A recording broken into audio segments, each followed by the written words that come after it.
मेरा नाम करिश्मा है। मेरे 3 भाई थे और मैं घर में सबसे छोटी थी, इसलिए घर में मैं सबकी लाडली थी। मेरे बड़े भाई की शादी 6 साल पहले गांव के ज़मींदार की बेटी से हुई थी। मेरी भाभी बहुत अच्छी थी, लगता ही नहीं था कि वे दूसरे घर से आई हैं। दिन हंसी खुशी गुजर रहे थे। फिर एक दिन कुछ ऐसा हुआ कि हमारे ऊपर आसमान टूट पड़ा। मेरे बड़े भाई जो कि शहर में काम करते थे, उनकी अचानक मौत हो गई थी और भाभी शादी के 1 साल बाद ही विधवा हो गई थी। और तब से आज तक हमारे घर में खुशियों ने आना ही छोड़ दिया था। भाभी हर वक्त गुमसुम रहने लगी थी, ना किसी से बात करती थी, ना ही हम लोगों के साथ बैठती उठती थी। बस अपने कमरे में पूजा पाठ में लगी रहती थी। हमारे गांव के रीति रिवाजों के अनुसार अगर कोई औरत एक बार विधवा हो जाए तो फिर अपनी पूरी ज़िंदगी अपने पति के नाम के साथ ही बैठी रहती थी। एक बार दोपहर में पड़ोस की एक औरत आई और माँ से कहने लगी कि आप अपने छोटे लड़के की शादी कर दो, इसी बहाने से घर में रौनक हो जाएगी और हो सकता है तुम्हारी बड़ी बहू अपना गम भूल जाए और घर का माहौल बदलेगा तो शायद उसका मन भी हल्का हो जाएगा। माँ ने उनके कहने पर छोटे भाई के लिए रिश्ता ढूंढना शुरू कर दिया और अच्छा घराना ढूंढकर उनकी शादी कर दी। लेकिन शादी की रात ही मेरी भाभी, आज सुबह से ही मेरा दिल बुरी तरह से धड़क रहा था। रात के 9 बज रहे थे। मुझे 1 साल पुरानी बातें याद आ रही थी, क्योंकि आज ही के दिन 1 साल पहले यही वक्त था जब छोटे भाई की शादी हुई थी। हम सब लोग बहुत खुश होकर मज़े कर रहे थे कि अचानक भाई के कमरे से चीखों की आवाज़ सुनाई दी और फिर जो हुआ उसने हम सब घर वालों का दिल दहला कर रख दिया था। हमारी मधु भाभी जी ने हम बहुत इस कदर प्यार से शादी करके घर लाए थे, वे अपने कमरे में हमेशा के लिए मौत की नींद सो चुकी थी। मधु भाभी बेहद खूबसूरत थी, इतनी कि शायद मैं शब्दों में बता नहीं सकती। बस इतना समझ लीजिए कि जो उन्हें देखता था वह पहली नज़र में अपनी उंगली मुंह में दबा लेता कि कोई इतना खूबसूरत कैसे हो सकता है। लेकिन उनके अचानक मौत से सब लोग हैरान रह गए थे। किसी ने सपने में भी नहीं सोचा था कि शादी की पहली रात को ही भाभी मर जाएंगी। अगर भाभी के घर वालों से हमारी रिश्तेदारी ना होती तो भाभी के माता पिता हम लोगों के ऊपर केस करवा देते, क्योंकि मधु भाभी के चीखने की आवाज़ बता रही थी कि वे किस कदर तकलीफ से गुजरी होंगी। मधु भाभी का चेहरा नीला पड़ चुका था और उनके मुंह से झाग आ रहे थे। ऐसा लग रहा था जैसे उन्हें जानबूझकर मौत के घाट उतारा गया हो। लेकिन भाई पर कोई ऐसा इल्ज़ाम लगाने का सोच भी नहीं सकता था। वे ना सिर्फ नर्म दिल इंसान थे बल्कि बहुत शरीफ इंसान थे। कुछ वक्त भाभी का शोक मनाने के बाद एक बार फिर हमने भाई के लिए लड़की देखना शुरू कर दिया था। इस बार जिस घराने से हमें लड़की मिली थी वे लोग बहुत गरीब थे, लेकिन उनका परिवार बहुत ही अच्छा था। मेरी भाभी सपना को जो भी देखता वह देखता ही रह जाता। भाभी बहुत हसीन थी। भाभी की शादी वाले दिन मेरा दिल ज़ोर ज़ोर से धड़क रहा था। न जाने क्यों मुझे लग रहा था कि आज सपना भाभी ज़िंदगी से नाता तोड़कर हम सबसे दूर चली जाएंगी। आखिर मधु भाभी के साथ भी तो ऐसा ही हुआ था। तब मैंने दिल ही दिल में सोचा कि अब मैं ऐसा नहीं होने दूंगी, क्योंकि मेरी पिछली भाभी की मौत जिस तरीके से हुई थी इसके पीछे ज़रूर कोई ना कोई राज था और अभी तक हमें इस बात का पता नहीं चल पाया था कि इसके पीछे क्या वजह है। लेकिन एक जैसी मौत होने की वजह से साफ जाहिर है कि उनके पीछे किसी न किसी का हाथ तो है।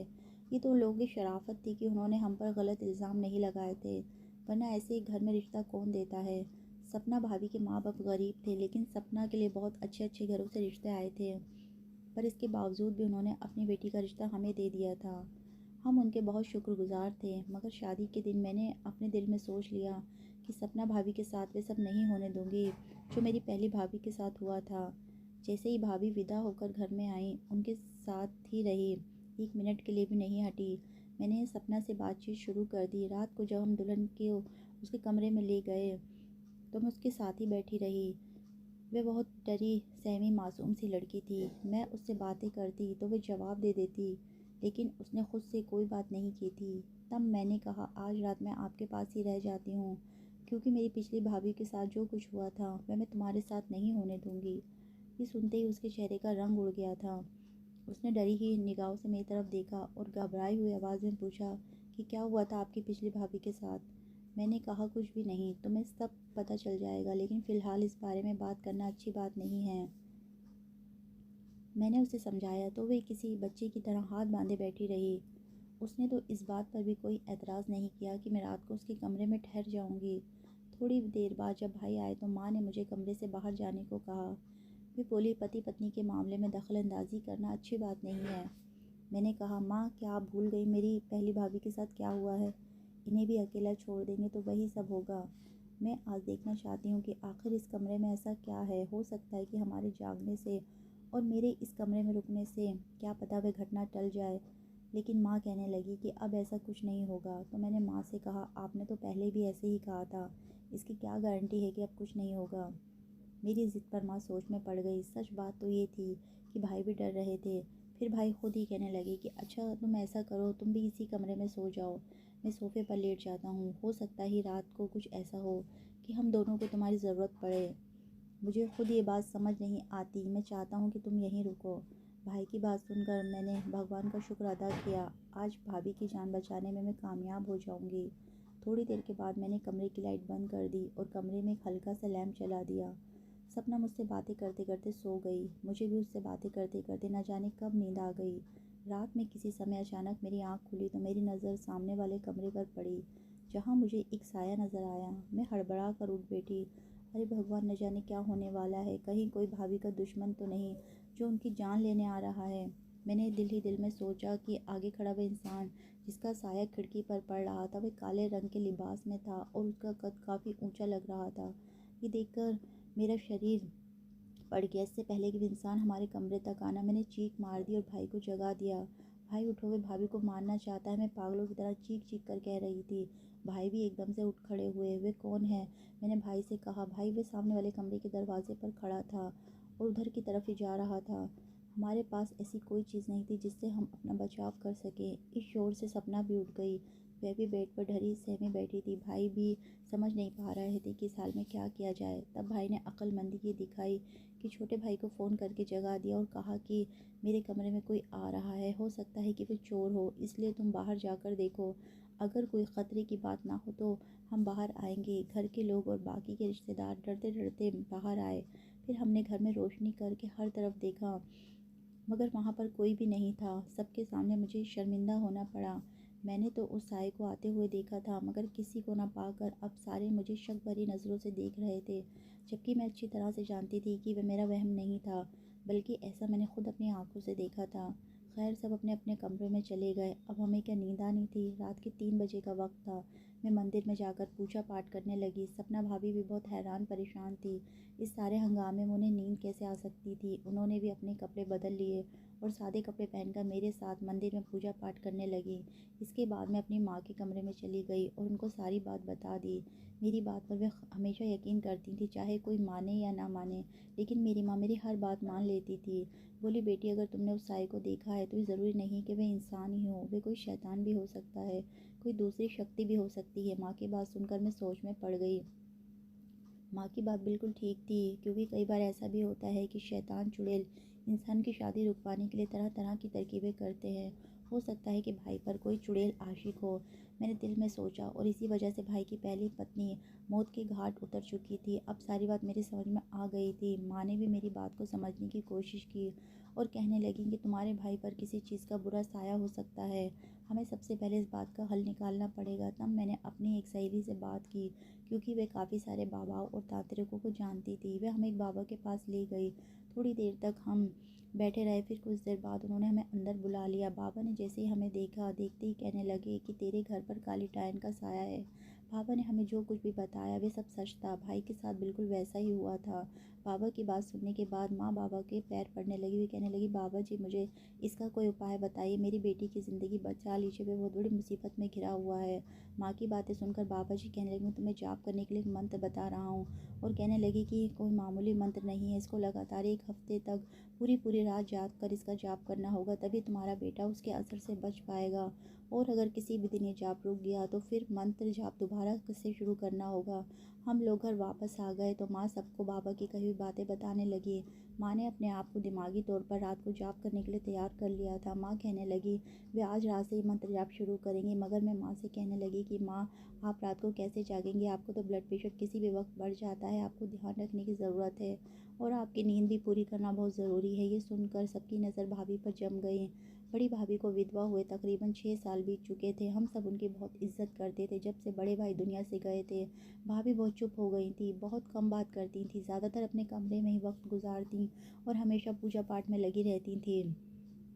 हमारे पूरे परिवार में उनकी इज़्ज़त इस तरह से थी जैसे किसी बड़े बुज़ुर्ग की होती है। माँ की बीमारी का ख़्याल करते हुए मैंने बड़ी भाभी से कहा था कि भाभी, मुझे आप पर पूरा भरोसा है कि आप इस मंत्र जाप को अब आप ही कर सकती हैं। अगर आप हमारी मदद करेंगी तो भाई की पत्नी शायद बच जाएगी, क्योंकि मुझे तो अभी भी डर लग रहा है। हालाँकि पहले रात को कुछ नहीं हुआ था, मगर उसके बाद कुछ भी हो सकता है। बड़ी भाभी ने मेरी बात मान गई और वह मंत्र जाप करने के लिए तैयार हो गई। मगर मंत्र का जाप करने के लिए पूरी रात जागना काफ़ी मुश्किल और कठिन समस्या थी। फिर भाभी के ऊपर से घर के कामकाज को बहुत कम कर दिया गया ताकि वे रात को बैठकर आराम से मंत्रों का जाप कर सकें। हमारे घर में वैसे भी एक नौकरानी आती थी जो घर का सारा कामकाज करके चली जाती थी। शाम का वक्त था, सब अपने अपने कमरे में मौजूद थे। बड़ी भाभी खाना खाकर अपने कमरे में चली गई। उन्होंने किसी से भी बातचीत नहीं की। पता नहीं वे परेशान थी या फिर हमसे नाराज़ थीं। शायद हमने कोई ऐसी बात कर दी थी जो उन्हें पसंद नहीं आई हो, इसलिए हम उनका सीरियस रवैया देखकर बहुत परेशान हो रहे थे। मैं कुछ पूछने की हिम्मत नहीं कर पाई और मैं भी खाना खाकर अपने कमरे में चली गई। रात को मुझे आमतौर पर जल्दी नींद आ जाती थी, मगर आज ऐसा नहीं हुआ। अजीब सी बेचैनी थी जो मेरे दिल को चैन नहीं लेने दे रही थी। मैं बार बार करवट बदलती, कभी जी चाहता कि बाहर जाकर पानी पी लूं। इसी कश्मकश में रात के तकरीबन 2 या 3 बजे का वक्त हो गया था और मुझे नींद नहीं आ रही थी। थक हार मैं कमरे में से चुपके से निकल कर आगे बढ़ने लगी। मैं किचन से कुछ जाकर खाने की चीज़ लाना चाहती थी। मैंने सोचा किचन में ही कुछ खाकर पानी पीकर आ जाऊंगी। मैं अपने कमरे से निकलते हुए किचन की तरफ जा रही थी कि मेरी रूह कांप गई जब मुझे ऐसा लगा कि सपना भाभी और भाई के दरवाजे पर कोई बैठा हुआ है। उसने वही काले रंग के कपड़े पहन रखे थे, जबकि हाथ में कोई टोकरी जैसी चीज़ थी। ये देखकर मेरा दिमाग सुन्न हो गया। मैं आगे नहीं बढ़ पा रही थी। वह इंसान भी वहीं बैठा था। कुछ गलत होने का एहसास मुझे हो रहा था। अगर मैं यहाँ से चीख मारती तो पहले की तरह हो जाता। मैंने अपने दिल में सोच लिया कि मुझे अब क्या करना है। मैं वहीं से पलटी और बड़ी भाभी के कमरे की तरफ जाने लगी। मुझे ये देखकर बड़ी हैरत हुई कि कमरा तो पहले से ही खुला हुआ था। मैंने अंदर जाकर उनके दरवाजे की कुंडी लगा ली और धीरे से भाभी को जगाने लगी। मैंने कमरे की लाइट नहीं जलाई कि कहीं बाहर बैठे आदमी को अंदाज़ा ना हो जाए कि घर वाले जाग गए हैं, बल्कि उनके बिस्तर पर आगे बढ़कर मैं उनको ढूंढने लगी, मगर वहाँ पर तो कोई भी नहीं था। मुझे लगा शायद वे कहीं बाहर गई होंगी। मेरी तरह उनका भी दिल होगा कि बाहर जाकर आंगन का चक्कर लगा लूं। मैंने भाभी के कमरे में मौजूद फ़ोन से अपने छोटे भाई को फ़ोन मिलाया, जो रात देर तक जागता रहता था। वे उस वक्त भी नावल पढ़ रहा था। उसने फ़ौरन ही फ़ोन उठा लिया। मैंने जल्दी से उसे पूरी बात बता दी। ये सुनते ही वे कमरे से निकल आया। लगभग 5 मिनट के बाद ही सारी गैलरी में लाइट जल गई थी। तभी मेरे छोटे भाई के चीखने की आवाज़ आई। वे कह रहा था कि तुम जो भी हो वहीं बैठे रहना, मैं तुम्हारी जान ले लूँगा। भाई की आवाज़ सुनकर मेरी जान में जान आ गई। मैं खिड़की से देखने लगी। मेरा छोटा भाई घर के पास खड़ा था। दूसरी तरफ घर में रुके हुए मेहमान थे। मैं बहुत डर रही थी। वे दरवाजे के बाहर वे आदमी मौजूद था। वे अब भी वहीं बैठा हुआ था। ऐसा लग रहा था जैसे उसे सांप सूंघ गया हो। उसकी खामोशी देखकर हम सब लोग डर गए कि पता नहीं अचानक मेरे भाई पर हमला न कर दे। मगर हमारी हैरत की इंतहा तो उस वक्त हो गई जब उस आदमी ने कुछ नहीं किया और सिर झुक कर वहीं बैठा रहा। तब मेरे छोटे भाई ने हिम्मत की और आगे बढ़ के उसकी चादर खींच दी। उसने काली चादर ओढ़ रखी थी। जैसे ही भाई ने उसकी चादर खींची, हम सबके पैरों से ज़मीन ही निकल गई थी। वहाँ कोई और नहीं बल्कि मेरी बड़ी भाभी थी। भाभी ने हम सब से पूछा, तुम लोग यहाँ क्यों आ गए हो? मैं अपना कोई मंत्र जाप कर रही थी, इसी सिलसिले में यहाँ आई थी। भाभी ने पास रखी हुई टोकरी को छुपाते हुए कहा, जैसे वे हमसे कुछ छुपाना चाहती हो। रात के इस पहर में तुम दरवाजे की चौखट पर बैठकर कौन से मंत्रों का जाप कर रही हो? माँ ने भाभी से पूछा। भाभी बोली, आपको तो सब पता है, यहाँ दरवाजे पर बैठकर तो तुम्हें कोई जाप नहीं करना था, और ये तुम्हारे हाथ में ये क्या है? माँ ने आगे बढ़कर भाभी से टोकरी छीन ली और जब टोकरी का ढक्कन हटाया तो माँ की आंखें फटी की फटी रह गईं और माँ चीख कर बोली, भगवान का शुक्र है कि किसी को कुछ नहीं हुआ, वरना इस टोकरी में बहुत खतरनाक काला सांप बैठा था। इतना बड़ा सांप पहले किसी ने कभी नहीं देखा था। बाद में हमें पता चला कि वह सांप ऐसी प्रजाति का है, अगर किसी इंसान को डस ले तो उसकी कुछ ही सेकंड में मौत हो जाती है। माँ ने भाभी से पूछा कि तुमने इसे अपने पास क्यों रखा है, क्या तुम पागल हो गई हो? तो ये सुनकर भाभी बहुत घबरा गई और कहने लगी, नहीं माँ, ये तो बस मंत्रों के जाप की वजह से ही मैंने अपने पास रखा हुआ था।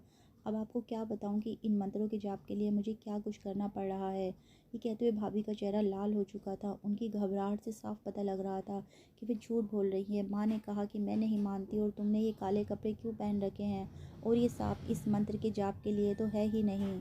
इससे सिवाय मौत के किसी भी बुरी शक्ति का निवारण नहीं हो सकता है। इससे सिर्फ किसी को मौत के घाट उतारा जा सकता है। माँ की आखिरी बात ने हम सबको चौंका दिया था। इसका मतलब ये था कि बड़ी भाभी ने ही मेरी पहले भाभी को मारा था और इससे आगे तो हम सोच भी नहीं सकते थे।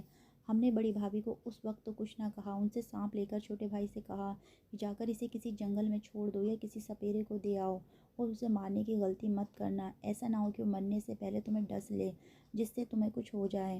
भाई वो टोकरी लेकर सीधा घर से बाहर चला गया और हम सब लोग अपने अपने कमरों में जाकर लेट गए। अगले दिन जब सब लोग उठे तब तक सबको ये पता हो चुका था कि बड़ी भाभी की नीयत ठीक नहीं थी। इसलिए एक हफ्ते बाद भी माँ ने अपनी तहकीकात जारी रखी। मेरी एक डॉक्टर कज़िन को बुलवाया, उससे सांप का जिक्र किया और उसे सारी बात बताई। उससे पूछा गया तो कहने लगी कि आपकी पहली बहू की मौत भी सांप के काटने से हुई थी। इस बात ने हम सबको हैरान कर दिया था। भाभी की इज्जत और प्यार हमारे दिलों से निकल चुका था। हम सोच भी नहीं सकते थे कि वे औरत इस दर्जे घटिया काम कर सकती है और हमारे छोटे भाई को हासिल करने के लिए इस हद तक गिर सकती है। हालांकि हम सब ने उनको इज्जत दी, मान दिया और अपने घर में बहुत ऊंचा सम्मान दिया और इस तरह रखा कि वे विधवा हो जाने के बाद भी उन्हें ये न लगे कि कभी उनमें और हमें कोई फ़र्क किया जा रहा है। मगर उन्होंने एक बड़ा जुर्म किया था, क्योंकि कत्ल का जुर्म कोई छोटा मोटा जुर्म तो नहीं होता। इसकी सज़ा तो माफ़ी के काबिल बिल्कुल नहीं थी, मगर विधवा होने की वजह से हम उन पर इल्ज़ाम लगाकर उन्हें थाने कचहरी के चक्कर लगवाना नहीं चाहते थे। माँ ने कहा कि इस औरत को भगवान इसके किए की सज़ा खुद देगा, हम इसके मामले में कुछ नहीं कहेंगे और बस कुदरत के फ़ैसले का इंतज़ार करेंगे। मैं समझती हूँ कि भाभी को सज़ा होनी चाहिए थी, वे कानून की मुजरिम थी और उन्हें उनके जुर्म की सज़ा मिलनी ही चाहिए थी, क्योंकि जो घटिया और घिनौना काम उन्होंने अपनी हवस को पूरा करने के लिए किया था वह भी माफ़ी के काबिल नहीं था। अपनी खुशी के लिए किसी की ज़िंदगी को छीन लेना अच्छी बात नहीं है। दोस्तों, आपको क्या लगता है कि हमें भाभी को सज़ा दिलवानी चाहिए थी या उन्हें कुदरत के हवाले कर देना चाहिए था? आप हमें कमेंट करके ज़रूर बताएं। तो दोस्तों, कैसी लगी आपको हमारी कहानी? अगर कहानी अच्छी लगी हो तो प्लीज़ इसे लाइक कर दीजिएगा, शेयर करना और अपनी राय कमेंट बॉक्स में ज़रूर दीजिएगा और मेरी अच्छी अच्छी कहानी सुनने के लिए मेरे चैनल को सब्सक्राइब कीजिएगा। Thanks for watching.